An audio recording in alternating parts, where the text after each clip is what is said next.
What's up and welcome back to the Gridiron with Chance Aspen.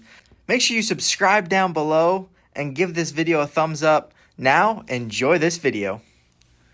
So, as we continue on my division deep dives, as you know, I'm doing all division deep dives here before the season starts. We're going to jump over now to the AFC South. If you don't know how my division deep dives work, I tell you everything I like about each team, everything I don't like, and then I give my prediction on what I think their record is going to be this year. So let's start with the reigning division champs, the Houston Texans. Let's start with everything I like about the Houston Texans. Number one, they obviously have a star quarterback on a rookie deal. That's important. Not just having a star quarterback, but having a star quarterback on its rookie deal is super valuable. Why? You can go out and spend money in free agency. You can make trades. You can sign other guys to big-time contracts. You can do a lot of different stuff when you have a young star at the quarterback position, which is the most important position in sports, on a rookie deal. CJ Stroud is a young star quarterback. Now, I know it's only been 1 year, but that 1 year was sensational. Let's be honest. It was probably one of the best rookie seasons of all time, if not the best rookie season of all time. Another thing I like is how they've added depth at wide receiver and running back. Guys like Stephon Diggs. I felt like last year what really hurt them is Tank Dell went down, and then it was really only Nico Collins that they had at the wide receiver position. They didn't really have a lot of depth at that position. Now adding Stephon Diggs, now you have Stephon Diggs, Tank Dell's back, Nico Collins. So now you have a lot more guys. You have 3 guys that can all go for big games. And you're not just relying on 1 or 2. Now you have 3, which is more than most teams in the league who only really have 2. Also, they added Joe Mixon at the running back spot. They now have Joe Mixon, Dameon Pierce, who didn't really play all that well last year, but his rookie year, he was spectacular. I thought he was going to break out last year, but he never really got the opportunity to. But this year, I expect him to show what he was in his rookie year. Obviously, got Joe Mixon now. And then they also brought in Cam Akers. So now they got 3 legit running backs who have all played valuable snaps in the NFL. Another thing I like, if this offensive line can stay healthy, it's one of the better starting 5 units in the NFL. It really is. Their biggest question mark on the offensive line is, can they stay healthy? Because last year, they suffered so many injuries. The fact they were that good last year and had so many banged up guys on the offensive line with a rookie quarterback is sensational. So now I really want to see, now I'm excited to see what they look like when they have all 5 starting guys healthy. I get injuries happen. But how long are the injuries? You know, we don't want to see 2 long season-ending injuries. We don't want to see 6-game injuries. If they're week to week, that's fine. But I want to see this starting 5 unit play a couple of games together because I think they're one of the better starting 5 units in the sport. Another thing I like is their starting linebackers, Al-Shaair and Christian Harris, are quite literally probably a top 3 tandem in the NFL. They are sensational. Now, they have yet to play together. Obviously, Al-Shaair was with San Francisco. Christian Harris was with the Texans last year. He looked like legit one of the best linebackers in the NFL. He was spectacular. Specifically in that Cleveland playoff game, he was off the charts, really, really good. Flowing sideline to sideline, making plays, being instinctive, what great linebackers do. That's what Christian Harris looked like. And Al-Shaair pairing with them, a veteran guy, gets after it, comes from a really good program in San Francisco, going to bring a lot of juice. I'm looking forward to watching this tandem. And if they both play how we expect them to play, they're one of the best tandems in the NFL. Another thing I like, they have 2 star edge rushers in Danielle Hunter and Will Anderson. Those 2 guys are going to get after the quarterback. In my opinion, nowadays, you need 2-star edge rushers. A lot of teams have 2 elite edge rushers because it takes, when you only have 1, then all the pressure's on him, like it was last year with Will Anderson. So when Will Anderson went down, we were very thin. We couldn't really get to the quarterback. Now, he's healthy. Danielle Hunter's healthy. So now we have 2 guys. So now they can't just focus on one of the guys. And that will help both guys get to the quarterback at a higher rate. And then the last thing I like is this is one of the best rosters in the NFL. It really is. It is a legit, probably top 7 roster in the sport. Like, the fact Houston has already come this far where they're a top 7 roster in the NFL with a legit chance to win the Super Bowl is mind-boggling, to be honest with you. I did not expect this rebuild to be this fast.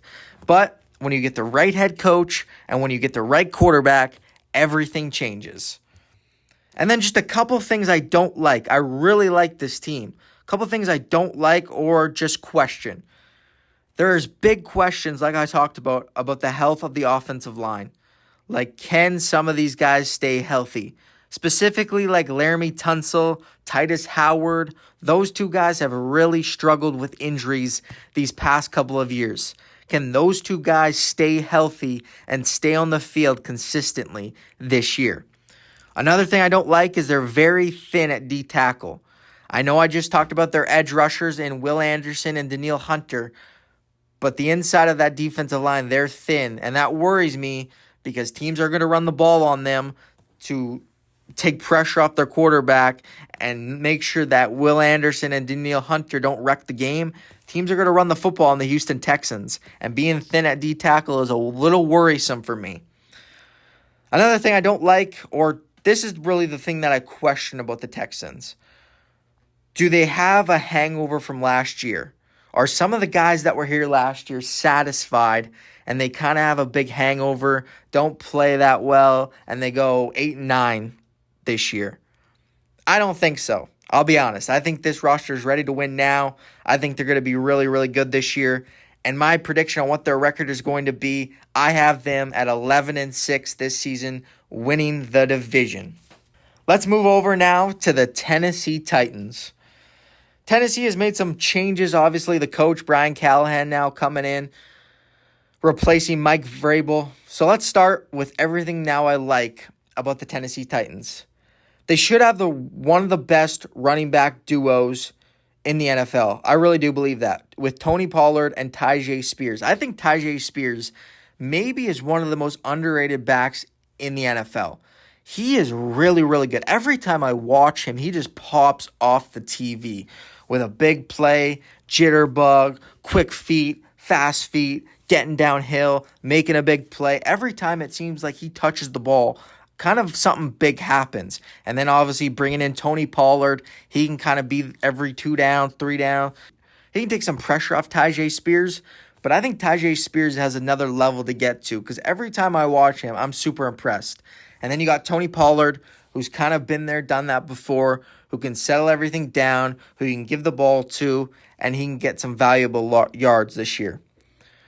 Another thing I like is I think their offensive line should be very much improved. It was one of the weak points for the Tennessee Titans last year. I expect this group to come back and be better this year. Obviously, adding in the first round J.C. Latham, he'll help. And I just expect that unit to be a lot better this year. Moving on with things I like about the Tennessee Titans. D tackle should be elite for them. Obviously, the biggest one is Jeffrey Simmons. I think Jeffrey Simmons might be the best D tackle in the NFL. To me, it's either him or Chris Jones.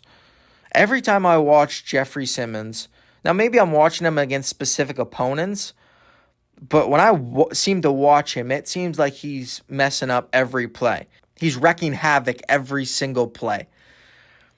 And you're obviously then draft and pair him with T'Vondre Sweat from Texas. Now, T'Vondre Sweat's a rookie, and he's not really a pass rusher, but he's a guy that can stop the run. He's a big body and can just muck it up in there and stop the run. And he'll also take some pressure off Jeffrey Simmons and allow Simmons to just like tee off and pass rush because you got T'Vondre Sweat in there to now just stop the run. Another thing I like, they have one of the best shutdown corners in the NFL in L'Jarius Sneed. Getting him from the Kansas City Chiefs is huge. He is legit, probably right now, the best shutdown corner in the NFL. I am really impressed with L'Jarius Sneed. He faced some big-time receivers last year and shut every one of them down practically. And Kansas City plays a lot of man. They leave their corners on islands a lot. And he shut down top receiver after top receiver. And now he's in Tennessee. Let's move over now to the things I don't like about the Tennessee Titans. All starting 3 wide receivers, or who I expect to be starters, Calvin Ridley, DeAndre Hopkins, and Tyler Boyd, none of them are really elite separators. They're all good route runners, but 2 are at pretty advanced stages. Calvin Ridley is still pretty young, but Tyler Boyd and DeAndre Hopkins have both been in this league a long time. Can they still separate at an NFL elite level? That's a big question mark that I have for this football team. Another thing I don't like is they have a new head coach in Brian Callahan. Now, I think Brian Callahan can actually be a good football coach in the NFL. But I'm always worried, and I'm always going to say, at least at the start of a season, that I don't like any new head coaches, unless you're like Jim Harbaugh or a guy like that. But any new first-time head coaches, I'm always going to be a little skeptical. Another thing I don't like is there's still questions about Will Levis. Is he really the guy for the Tennessee Titans? That's a question that he's going to have to answer this year. And if he doesn't, then they're going to move on.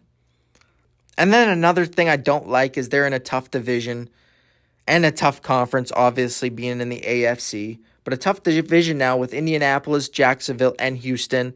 I don't expect a lot from the Tennessee Titans, and I have them this year at 7-10. Moving over in the AFC South to the Indianapolis Colts. Let's start off with the things I like. One of the best running backs in the NFL is in Indianapolis with Jonathan Taylor. When he is healthy, he is legit one of the best running backs in the NFL. I think people forget about him because he didn't really play last year and he was hurt and he's battled some injuries, but he is legit one of the best running backs in all of football. People are starting to forget about him. That's fine. I'm not going to. When he's healthy, he's one of the best. Another thing I like, their quarterback Anthony Richardson has potential to be a star quarterback. Like, think Cam Newton 2015. I'm really high on Anthony Richardson. I really am. His star ability and the things he can do with throwing the football and running the football, that dual threat ability at that level is very Cam Newton-like. And his size, how big he is, strong, his height, his weight, it resembles Cam Newton. Like his ceiling is going to be Cam Newton. Another thing I like is they have one of the best play callers in the NFL. He was a first-time head coach. I didn't trust him last year, and he proved me wrong because he is now legit like a top 5 probably play caller in the NFL on the offensive side of the ball in Shane Steichen. He is a brilliant offensive mind. The last thing I like is they have one of the best nickel corners in the NFL in Kenny Moore. I think people forgot about him because it's probably been 3 or 4 years where he was really like the guy and he got paid like the guy. And now he's not really talked about that much because he is in Indianapolis and they're not very good right now. But he is one of the best nickel corners in the NFL. Let's jump over now to the things I don't like. Their offensive line is a weak point. And when you still have a young quarterback, you can't have a weak point offensive line. Now, sometimes their quarterback is going to bail them out because, like I said, he's a dual threat and he can run and use his legs. But their O-line is still a weak point. And I don't know if Anthony Richardson can, at this age and this point in his career, can overcome that bad of an offensive line. Another thing I don't like is, as much as I love Anthony Richardson and I love his potential to potentially be Cam Newton, can he stay healthy for a long season and play the whole season? Like last year, he was on par with CJ Stroud. He might have been even playing better than CJ Stroud during his rookie year last year. The problem is he couldn't stay healthy. He got a shoulder injury and was done for the rest of the year. That's going to be his biggest concern, and that's my biggest concern for Anthony Richardson this year. Can he stay healthy and play a full 17-game season? Another thing I don't like, all of their receivers are the same. A.D. Mitchell, who they drafted, Michael Pittman Jr., Alex Pierce, all these guys, or Alec Pierce, all of these guys are all kind of the same mold of receiver. None are really elite separators. They're all more like possession guys, catch the ball on 3rd and 5, like underneath guys. None of them are really any deep threat guys. And that's what the Colts needed. And I just don't think they went out and got it. I think they got A.D. Mitchell, who I think A.D. Mitchell is probably just another Michael Pittman Jr., which is great, but he's the same guy, and you don't need him because you already have Michael Pittman.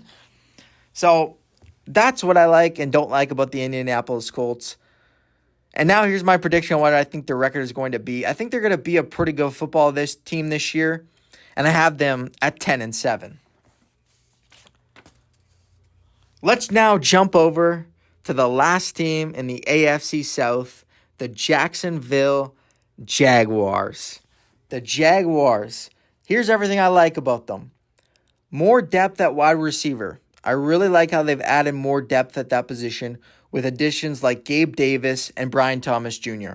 Obviously, they drafted Brian Thomas Jr., and Brian Thomas Jr. has legit chance to be like a star.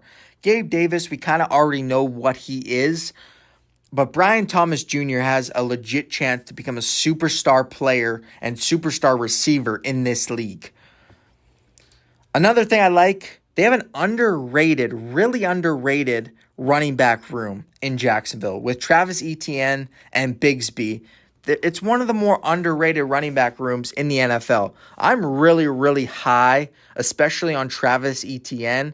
I think his ability to run the football, but also his ability to be a receiver at the running back position is huge for this offense, and you can use him a lot of different ways.